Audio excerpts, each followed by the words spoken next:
ჭიათურის თემურ მაღრაძის სახელობის სტადიონზე საფეხბურთო კლუბი ჭიათურა თბილისის ლოკომოტივს დაუპირისპირდა. შეხვედრა დაძაბულად მიმდინარეობდა.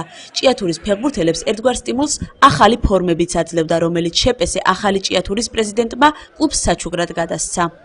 გვაქვს საკმაოდ მწირი დაფინანსება ბიუჯეტიდან, ესე იგი ფინანსები ჩვენ ადგილობრივი ბიუჯეტი გვაფინანსებს, დავფინანსეთ 200.000 ლარით. აქედან 40.000 ლარი წავიდა გადასახადებში, გადავრიცხეთ ფეხბურთის ფედერაციებში, როგორც იმერეთის, ასევე საქართველოს ფეხბურთის ფედერაციაში და ესე იგი დაგვრჩა 160.000 ლარი, რომელიც ფაქტიურად არ ყოფნის რა, არ გვეყო რა, ფაქტიურად იმისათვის, რათა დაუნთაროთ ეს წელი. მაგრამ ქალაქის ხელმძღვანელობა, ქალაქის გამგებელი ბატონი სულხან მახათაძე, საკრებულო მთლიანად და საკრებულოს თავმჯდომარე ალექსანდრე ცისკიშვილი გვპირდებიან და ყველაფერს აკეთებენ იმისათვის, რომ ჩვენმა გუნდმა როგორმე ეს წელი, ეს სეზონი ჩავამთავროთ. იწყება 5 წლიანი პროგრამა, დაპროგრამება ქართული ფეხბურთის აღმავლობისათვის სახელმწიფოდან და პირველი ლიგის გუნდებზე ალბათ ყოველწლიურად გამოყოფილი იქნება გარკვეული თანხა, როგორც ამბობენ, ალბათ 300-400.000 ლარის ოდენობით და ეს პროგრამა გაგრძელდება 5 წლის განმავლობაში.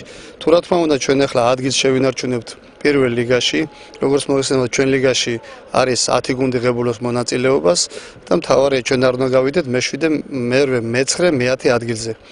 და მომავალ სეზონში, მომავალ წლიდან მივიღებთ გარკვეულ დაფინანსებას და ამით ფაქტიურად ჩვენ ადგილობრივ ბიუჯეტს ჩამოვეხსნებით. ერთ-ერთმა ჩვენმა თანაქალაქელმა, ჩემმა ბავშვობის მეგობარმა და ეხლა უკვე ერთ-ერთი კოოპერატივის თავმჯდომარემ, მეცენატემ თემურ ასანიძემ გამოიჩინა კეთილი ნება და გუნდს სამახსოვროდ საჩუქრად გადასცა 2 კომპლექტი სალერის ფორმა და საკმაოდ ლამაზი ფორმა და საკმაოდ კარგი ხარისხენ. რა ვიცი, შემდეგში მე მგონი რომ გავაგრძელებ ასეთ პატარ-პატარა რაღაცებს, რაც შეგვიძლია.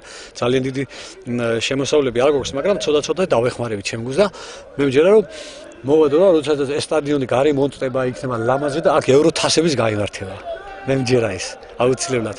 და ყველას ვთხოვდი, ყველა ჭიათურეს რომ ცოტა ყველა მივიღოთ წვლილი, რომ ქალაქში იყოს დიდი ფეხბურთი, რომელიც ამეგობრებს ხავს და რა ვიცი, ძალიან დიდი სიხარული მაქვს, გამარჯვების დიდი სიხარული. მიუხედავად იმისა, რომ ანგარიში პირველივე ტაიმში ლოკომოტივის ფეხბურთელმა გახსნა, თამაში ჭიათურის აშკარა უპირატესობით მიმდინარეობდა. პირველი ტაიმი 2-1 დასრულდა.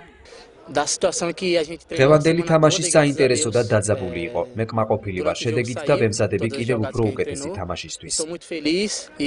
შეხვედრა მეორე ტაიმში დავით სევასტოპულოს შესრულებულმა 11 მეტრიანმა დააგვირგვინა და თამაშის ბედიც გადაწყვიტა. ჭიათურამ გამარჯვება 2 ბურთის სხვაობით მოიპოვა. 3-1 ამ ანგარიშით დასრულდა ბრძოლა ლოკომოტივთან. ძალიან კარგი გუნდია ლოკომოტივი, მიუხედავად იმისა, რომ ბევრი ფეხბურთელი დააგდათ, მაინც კაი გუნდია, თბილისის გუნდია, განათლებული გუნდია. ჩვენ გვინდოდა მოგება და რა ვიცი, ვეცადეთ მიუხედავად იმისა, რომ თამაში ვაგებდით, თამაში მოვიგეთ. ვეცდებით, რომ მაქსიმალურად რაც შეიძლება გავაკეთოთ, იმ პირობებში რაც ავართ. გამოცდილი გუნდი იყო უფრო, ჩვენ მაინც ახალგაზრდული გუნდი ვართ, 7 ფეხბურთელი წავიდა წელს ჩვენი გუნდიდან და დამსახურებულად გაიმარჯვეს რა, რაც შეეხება ჩვენ თამაშს იყო დაცვაში შეცდომები შეიძლებოდა რომ არც აგვეღო, მაგრამ გამოუცდელობის ხარჯზე მაინც მოხდა რომ წავაგეთ. გილოცავთ კიდევ ერთხელ, მიხარია რომ ჭიათურაში ფეხბურთი არის, მაგრამ მინდა რომ უკეთ იყოთ.